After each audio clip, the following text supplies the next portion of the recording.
Hello, everyone. This is Keith Reed. Welcome to another installment of 5 Minutes on Worship. I again have the one and the only Mary Hoard joining me. We were in our previous segment discussing the year of maturity of the worshiper, and she gave a wonderful definition on what maturity looks like for just any disciple of Christ, period, but definitely for those of us who serve in music ministry. And so I want to shift the conversation just a little bit. You and I were talking a little bit offline about the fact that musicians oftentimes we're in the role of the modern day Levite. And so I want to ask if you can, like, maybe in about 45 seconds, define what we mean by the role of the Levite, and then I've got another question to follow up with that, if you would. Um, we were talking about, and I was thinking of the spiritual gifts as far as the Mhm. sing and prophetic, and yes, the role of the Levite.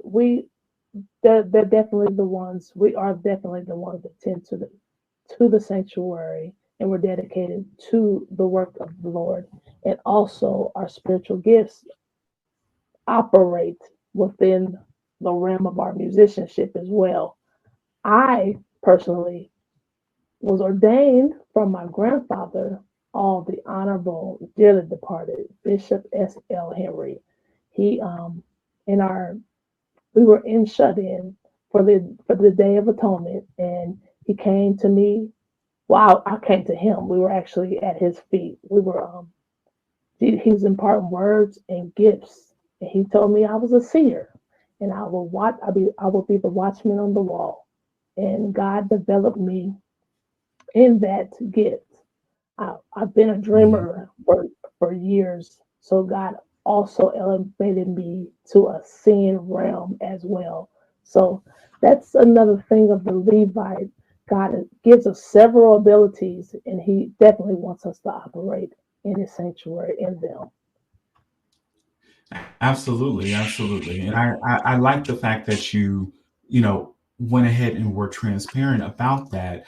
I think a lot of times, sometimes, depending on the denominational setting, we have to be very strategic in how we operate in some of those giftings, because we have to just be honest and real about the scenario that there are certain denominations that are not as embracing of Exactly. some of the more Mhm. charismatic gifts, such as True. singing, or True. even bringing forth prophetic words, or even Right.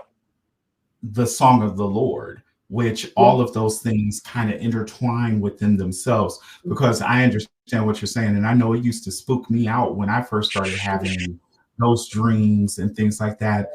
Fortunately, I grew up in First Church of God here in Columbus, and Bishop Clark was my pastor at that time, and he was like, "Okay, we're gonna make sure that you're not spooky," and sent me into training. And Yeah. I'm ever so grateful. You know what I mean? Right. Because it helped me to learn how to navigate in settings that it wasn't as easily embraced. And the other thing was too, in doing that, I also was able to learn how to be free within my limitations. It taught me that, okay, even though you may be in a limited environment, I can still experience the freedom of Christ, Okay. even if it's not my role or my assignment in that moment to necessarily like bring forth a prophetic utterance or something like Yes. that, because Yes. we have to also acknowledge the primary reason why we have been pulled into certain settings is you're a skilled musician or a skilled Yes. vocalist, and that is Yes. the function that the leadership is expecting you to fulfill first and That's right. foremost. Yes. And a lot of times, as we were talking, Musicians can get ahead of ourselves because we have that privilege. The majority of the Levite is not to use it as an entitlement, not to be entitled with our spiritual gift and flex because we can. There is authority, there is order.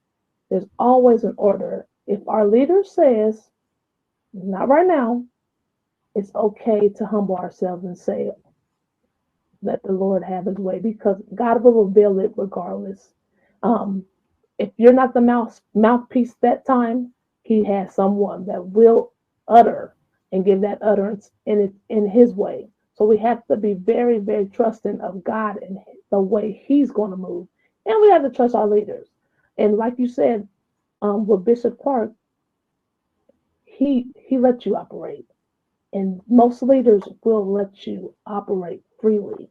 So we don't want to have a struggle because we are supposed to be working on our instrument at that time. That is our office in that moment. So that's yeah. I like the order.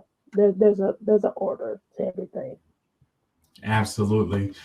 All right. Well, man, this conversation is getting good. We got to cut it off there for this installment, but Mary is going to be with me for a couple more segments. And so we are going to keep the conversation going. So I want to thank you, sis, for being with me during this Thank you. time. And My I pleasure. just want to take a moment to invite everyone again to our New Beginning Music Conference. By the time this particular segment airs, I believe we will be out of our early bird registration.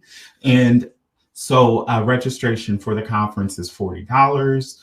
You will be blessed. We are providing breakfast and lunch with the registration, in addition to conference materials.